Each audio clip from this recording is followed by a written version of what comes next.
Hey everyone, today I'm going to show you how to make a super cheap face shield. These are used mainly in the hospital setting and are among the list of things that hospitals have in limited supply. Now, if you've watched any of my other videos, you might notice I tend to favor super cheap solutions for these PPE shortages. And I want to talk for a second about that choice because it's a deliberate one. For myself, looking at this coming tidal wave of infection that the country is facing, I'm guided by three factors in thinking through design criteria. First and foremost is safety.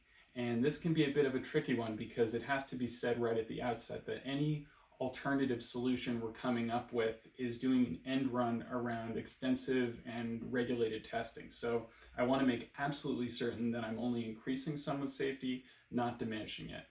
Fortunately, with something like this, it seems like the requirements are pretty straightforward. You want a physical, transparent barrier in front of the face to prevent droplet transmission, and it really should be comfortable to wear for long periods of time. Then we have speed. How long does it take to produce a single unit, and how easy is it to make? Perhaps by the person who will be using it. And lastly, scale. And I don't mean scale in the traditional production line sense. I'm assuming something like this will be made ad hoc and in situ. For something to scale, it's got to be really cheap, and it's got to be made out of readily accessible materials. Now, there are several designs for face shields online already, and the only reason I'm making this video is I see a strong predilection towards using 3D printing for novel solutions. And while 3D printing is cheap, it's got a couple major downsides that I can see. For one, it's slow.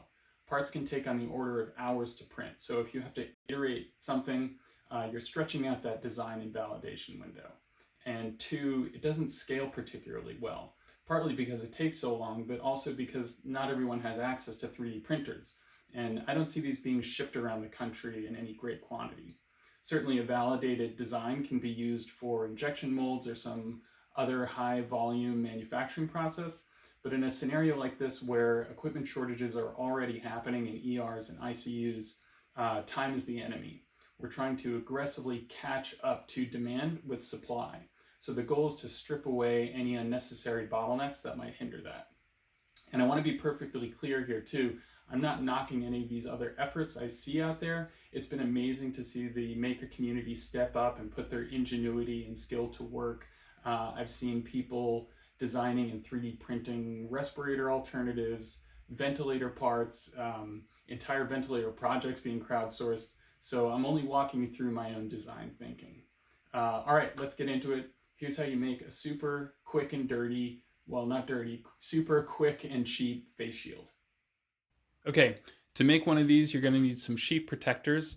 I got these from my local Daiso, which is like a Japanese dollar store. Some weather stripping, also from Daiso, but any hardware store will have this. It's used for sealing air leaks in doors and windows. And this is the magic here. It's polyurethane foam with an adhesive backing. This cost $1.50 and has enough to make around 30 face shields. And lastly, a rubber band or some sort of elastic. Where would we be without magnets and rubber bands? Okay. Start off by cutting a length of weather stripping about the circumference of your forehead, say from temple to temple. Next, you want to cut the rubber band or take your elastic and staple it to each end of the weather stripping. And you want to do this in a way that really secures it. So staple a little bit in from the edge and then fold the rubber or elastic back on itself and staple it again. This will give you a really secure connection. Then you want to take it, put it on, peel off the adhesive backing to somewhere around the staples. Take your protective sheet and adhere it to the front. Now, admittedly, this is probably a lighter weight sheet than you'd want in a hospital setting.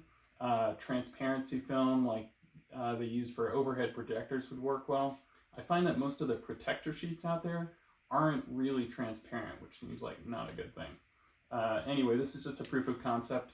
One other nice thing about this design though is the adhesive on the weather stripping is pretty durable. You can peel away the protector sheet and replace it multiple times. Anyway, this costs about 20 cents in materials. with things easily sourced and can be made in under a minute. Thanks again for watching. Be safe.